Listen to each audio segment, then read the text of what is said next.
జూనియర్గా అతి తక్కువ పాయింట్లు ఉన్నటువంటి వ్యక్తి చిత్తూరులో ఉండేటటువంటి పరిస్థితి. ఈ క్లస్టర్ వ్యాకెన్సీస్లో కూడా వాటిని అలాట్ చేయడంలో ఉన్నటువంటి ఇబ్బందులను సరిచేసి మరలా ఈ స్కూల్ అసిస్టెంట్లకు సంబంధించినటువంటి వెబ్ ఆప్షన్లను కూడా మళ్ళీ సరిచేసి పునఃసమీక్షించి వారికి న్యాయబద్ధంగా ఈ క్లస్టర్ వ్యాకెన్సీస్ అన్ని కూడా అలాట్ అయ్యే విధంగా ముందుకు వెళ్లాలనేసి పాఠశాల విద్యాశాఖను కోరుకుంటున్నాం. మిగిలినటువంటి విషయాలన్నీ కూడా మా సోదర ఉపాధ్యాయ సంఘ మిత్రులు తెలియజేస్తారు. మేము గట్టిగా చెప్తున్నాం, మాన్యువల్ కౌన్సిలింగ్కి ఆ రోజు మాట ఇచ్చారు, మాట తప్పకండి, ఖచ్చితంగా మాట నిలబెట్టుకోండి. సోదర ఉపాధ్యాయులు ఎడ్జిటీలు అందరూ కూడా న్యాయం చేయాలనేసి ఈ రకంగా ఈ సందర్భంగా మేము కోరుకుంటున్నాం. మాన్యువల్ కౌన్సిలింగ్ నిర్వహించాల్సిందే, తప్పకుండా నిర్వహించి వారికి ఇబ్బందులు లేకుండా నిర్వహించాల్సిందే అనేసి ఈ రకంగా ప్రభుత్వాన్ని డిమాండ్ చేస్తున్నాం.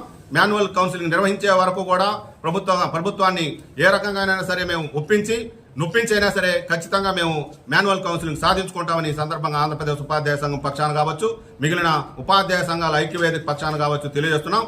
ఉపాధ్యాయ సంఘాల అందరినీ కూడా ఏకతాటిపైకి వచ్చి ఈ రోజు ఉపాధ్యాయుల కోసం నిలబడడం అనేది ఒక సంతోషకరమైనటువంటి వార్తగా కూడా మీకు అందరూ కూడా తెలియజేస్తూ అందరికీ జై హింద్, భారత్ మాతా.